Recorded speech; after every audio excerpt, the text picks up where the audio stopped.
پشتی که دولت ترکا داگر کرد و چتین و ده 18 آذار سال 2018 ده عفرین داگر کردن شینین و نچارمان که جمالین خواه کوچبری شابایی ببن و ده کامپان ده بجه ببن. تفیروشا کوچبری یاد جوار حکومت شامی جی دور پیچه گران تردکه و لآلیه کی دنجی دولت ترک ایریشن خواه دومینه کوچبرا بناوی شادیا نجار جروج آواتی ویره بحثا ایش و آزارین کوچبری دکه و دبیجه دور پیچ باری وان گران تردکه.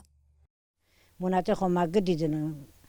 تامول تجتش ذکر مول بخیر بی مول برکت بی تازیتنی خودیدن تازیت خودیدن تعطینی خودیدن ایشی ما پرن بی پرتش کی میگه ملت گوه بینم تانی ملت گوه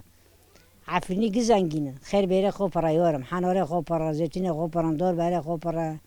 ملت گوه تشکی خوی کم تنبی ایشی ما قرن بی من نظام جوار تحساس ما چکیدی والله ندار منو دشینی قدش نخوش بدار منتنه زنك نخوش بدار منتنه حباك سارش ديسم من التصيف مدام تصف بوش عدو تشيم ساري مدشي انا خوشم خلتي ولا قلت انا ام كشكين ولا زمار ورم كباجيدن صار نظام جيجي قد كري هروها شادیا نجار بانگل رخصتنین مروفید که کدور پیچ حکومت شامی بداوی بکنه و بوان را ببین آلی کار.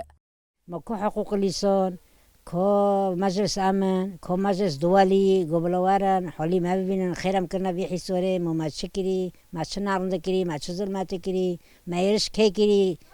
ما تشنارند كي كري ما تشيرهم لق كري عم تخوزن نجتا منظمة ورن ما برص منظمة قبل ما رج مسار ما قطبنا منظموك نتيجة من ما نبرصي ونظام جامونو كرنا حسوري يورم نا موزوتا نا غوزا حتى اوفي بزور اوفيتي نوكو في گرمه دو حطي ويرو بمتنم في اوفي تانو گفتنه بی اوفدیس سر مکیم کرنه آره یورم منظمه گو قط کری و اوج فارسان بری نظام باید دشمنه مجمع حزنو که هاونه جی کوک بل مار سر مگو قط کرنه اوج تشکی ندار ما لهم برشرد و مرجن زحمت این کوچبرا بناوی شادیا نجار لکامپا کولید مینه کولیل که ادار چاندیه و به ویه که بیرانینن خواهین لعفرین زندی دکه.